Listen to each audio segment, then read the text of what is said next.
I remember the sound of her laugh that night, sharp, rehearsed, echoing off the walls of the restaurant like broken glass.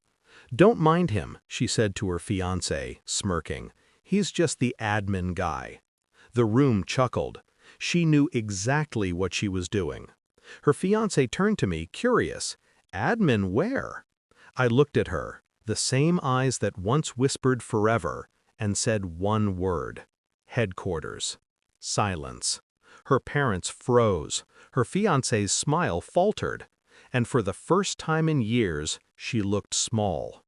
But that's not where the story begins. Mira used to say she admired humility, that she liked men who didn't need to prove themselves. I believed her. Back when I was still building my way up, before the suits, before the office with glass walls, she was there.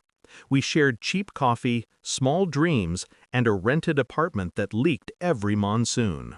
She said she'd stand by me while I built something of my own. Then one day, she didn't. It started subtly. Delayed replies. Makeup on days she stayed home. Then a name I'd never heard before appeared on her phone. Rafi, a colleague, or so she said. I didn't confront her. I watched. Watched how her tone changed when she said my name. Watched how she began introducing me as my friend when her new circle called. And watched, finally, how she packed her bags one morning, saying she needed someone more ambitious. I let her go. She thought she'd walked away from a small man with a small job. Pain has a strange rhythm. At first it roars, then it whispers, then it teaches. I didn't chase her, I built. The company I worked for, a rising tech firm, was bleeding from the inside, so I fixed it. Streamlined systems, rebuilt teams, managed crises no one else could.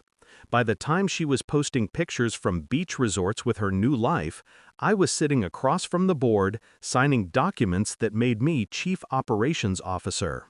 I never told anyone. Titles meant nothing to me after her betrayal. But silence?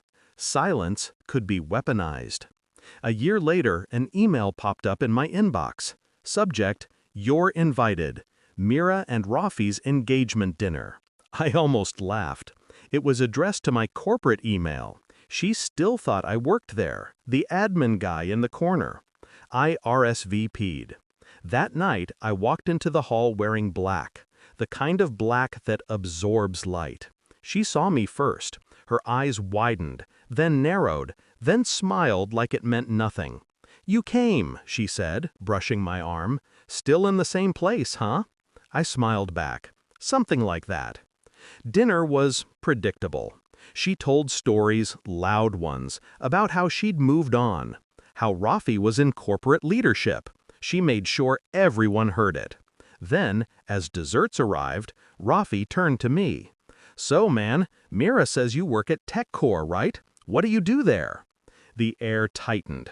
Mira leaned back, confident, waiting for me to say assistant or support staff or something equally small.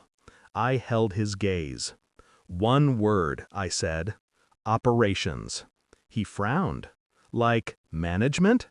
I let the silence breathe. Her father blinked, recognition dawning. Her mother's fork froze mid-air. Rafi's face drained color. Because every person at that table, investors, partners, future in-laws, knew what operations meant at TechCore. It meant I ran it. Every division, every decision, every paycheck, including Rafi's, indirectly, through the subsidiary he was trying to impress. Mira's smile collapsed. Her fiancé tried to recover. "Wait, you're that Adil? The one who'd been featured in the business press last quarter? The one whose restructuring saved the firm from collapse?" I nodded once. The weight of that nod was enough. Her father cleared his throat, whispered something to her mother. Rafi's eyes darted between me and Mira, suspicion already blooming. And Mira? She sat there, frozen, remembering the night she called me just admin. It wasn't anger I felt, it was balance. I left before dessert, didn't need to say a word. 2 weeks later, I got an internal memo. Rafi's partnership proposal was declined. His company's funding pulled. Investors reevaluated their associates. Whispers spread about his fiancée's past, her choices, her judgment. I didn't start those whispers. I just didn't stop them. Sometimes revenge isn't loud. It's quiet, surgical, precise. It's standing in the same room as the person who broke you and watching them realize they never stood a chance. I never needed to humiliate her. The truth did that for me. She wanted someone higher, richer, better. She just didn't realize she'd already had him before she threw him away.